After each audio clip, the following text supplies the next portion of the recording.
बिस्मिल्लाहिर्रहमानिर्रहीम अस्सलाम वालेकुम सब भैन भराओं। नईम इकबाल की तरफों तुसी देख रहे हो अपना यूट्यूब चैनल नुमांदे हसगुले। अज असी बहुत ही आसान रेसिपी तो बहुत ही मज़ेदार बनाने वाले लैके आए हैं पराठे। आलू वाले पराठे किस तरह बनने हैं मज़ेदार, किस तरह ज़बरदस्त बनते हैं, किस तरह ज़ायकेदार बनते हैं तो तुहानूं बना के दिखाने हैं। तुसीं जरूर बना के ट्राई करो तो आओ बना के तुहानूं दिखाइए। लो जी अद्धा किलो आलू सी 500 ग्राम इन्हों उबाल लिया सी। हुण असीं हत्थ दे नाल ही इन्हां नूं करना है क्योंकि ये सारे असीं हलवे वर्गे नहीं करने, थोड़े थोड़े विच खड़े आलू भी रहने चाहिए ने। इस करके असीं किसी चीज़ नाल नहीं कुट रहे, इन्हों हत्थ नहीं करना है। लो जी भैणों ते भराओ इस तरीके नाल तुसीं इन्हां नूं हत्थां नाल करना। देखो हल्के हल्के ना विच मोटे मोटे जो पराठे दंद थल्ले आंदे आ, बड़ा मज़ा आंदा। इस तरह ही बनाना, इस तो ज़्यादा इनू दबाना नहींगा। आलू साडे सारे कुटे गए ने।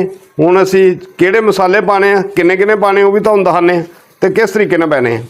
एक चम्मच लै लेना है घ्यो दा, इस तो ज़्यादा नहीं, बस इन्ना की। एक प्याज इस तरह कटिया होया, चॉप कीता होया। हल्का जिहा असीं इनू सॉफ्ट करांगे क्योंकि ना तो इनू असीं भुनना है, बस इस तरह हल्का जिहा सॉफ्ट हो जाता है। फिर तुहानूं दसदे किहड़ी चीज़ पैनी। लो जी सॉफ्ट हो गया। हुण असीं पाना है हाफ चम्मच लसन अदरक का, इनू मिक्स कर लेने। लसन अदरक साडा पक गया, कच्चापन उहदा खत्म हो गया। हुण इत्थे आ गए असीं हाफ चम्मच नमक पाना है, हाफ ही पीसी हुई लाल मिर्च ते हाफ ही दड़ा, 1 टीस्पून हल्दी। इसी मिक्स कर लीए। हल्का जिहा पानी पाना है ताकि मिर्च साड़ी कच्ची ना रह जाए, ज़्यादा नहीं हल्का जे। लो जी मिर्च मसाले साढ़े पक गए ने, कच्चापन खत्म हो गया। ये पकाया सी इस करके कुछ लोग वैसे भी आलूआं च कच्ची लून मिर्च पा लेंदे ने, उस तरह पराठे बन जाते। इस तरह ज़रा अंदर की पीठी जी ना बिल्कुल तैयार हो जाती है, कच्चापन नहीं होंदा उहदे च ते जायका ज़बरदस्त आंदा है। सूरी मेथी 1 चुटकी, सुक्का धनिया कुटिया दरदरा किया 1 चम्मच, 1 टीस्पून जीरा तो थोड़ी जी अजवैन। ये बहुत अच्छी खुशबू आती है। इन्होंने मिक्स कर लेने। भाई माशाल्लाह दे सकते जी सारा मसाला भुज गया है, ठीक है। हुण असीं इहनूं आलूआं शिफ्ट करांगे।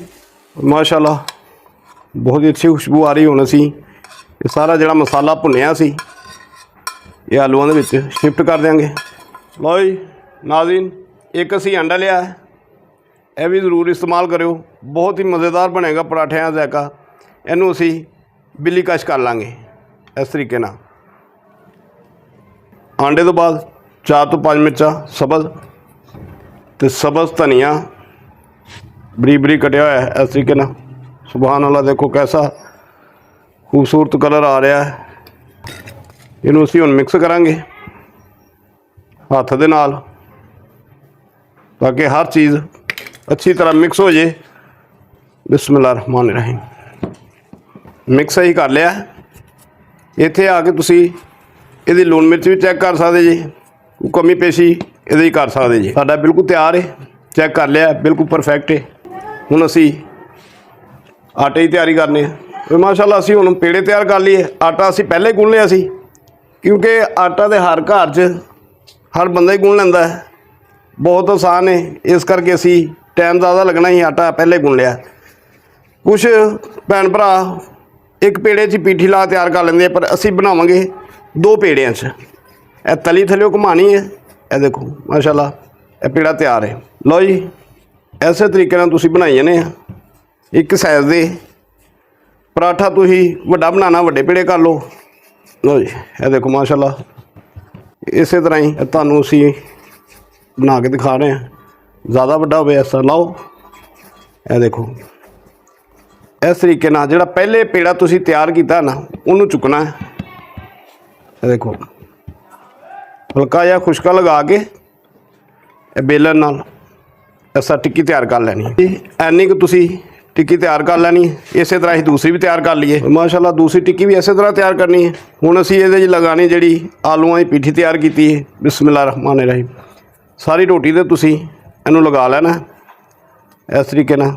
माशाअल्लाह पीठी असी लगाती है। हुण इस तरह जी दूसरी टिक्की है उन्होंने इंज फड़ना है, बिस्मिल्लाह रहमान रहीम, इस तरीके नाल तुसी उपर इंज लगा देनी है। यह हल्का हल्का सैड़ा दबा देनी है।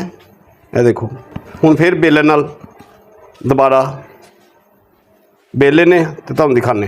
लो जी इस तरीके नाल तुसी इन्नी की रोटी कर लैनी है, ज़्यादा बरीक नहीं करनी, ठीक है। फिर नहीं तो फट जाएगा, मतलब जोड़े आलू बाहर आ जाएंगे जोड़े मोटे होंगे। इस तरीके नाल पोले पोले ना। ये देखो माशाल्लाह बिल्कुल तैयार है। हुण असी इस तरीके नाल फड़ के बिस्मिल्लाह रहमान रहीम, ये देखो हैं चना दा टोटा, सुबहान अल्लाह। हल्का हल्का सैडा दे घ्यो लगा देना, थोड़ा जिहा पक ले फिर उरली साइड ते भी लगावांगे। ते थल्लेओ पकाई जो होंदी है तो उत्तों कलर चेंज हो जाता है। हुण असी उपरली साइड ते भी घ्यो लगा लीए इस तरीके नाल। देसी घ्यो लगाओ, डालडा लगाओ, बिस्मिल्लाह रहमान रहीम, सुबहान अल्लाह। है देखो माशाल्लाह बड़ा ज़बरदस्त कलर आया है, गोल्डन गोल्डन माशाल्लाह। एक पराठा साडा, सुबहान अल्लाह। देखो कैसा कलर आया, बिस्मिल्लाह रहमान रहीम। इस तरीके नाल तुसीं देखो कैसा गोल गोल तो खूबसूरत कलर आया है।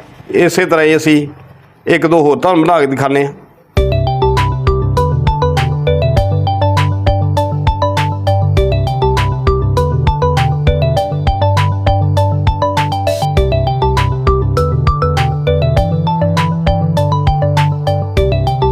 लो जी माशाल्लाह दूसरा पराठा भी साडा बिल्कुल तैयार है, बिस्मिल्लाह रहमान रहीम। इस तरह ही सारे बना के फिर तुहानूं मिलते हैं। देखो माशाल्लाह कैसा कलर आया और अंदरों देखना, बिस्मिल्लाह रहमान रहीम। है देखो सुबहान अल्लाह, गरम है। देखो बिल्कुल पीठी तैयार है। कैसी खूबसूरती, कितना ज़बरदस्त बनया है। और माशाल्लाह भैनों ते भराओ पराठे बना के तुहानूं दिखाए ने आलू वाले। है देखो सुबहान अल्लाह, बहुत ही मज़ेदार तो बहुत ही ज़बरदस्त बनते आ। अज की रेसिपी आलू पराठे की तुहानूं बना के दिखाई है।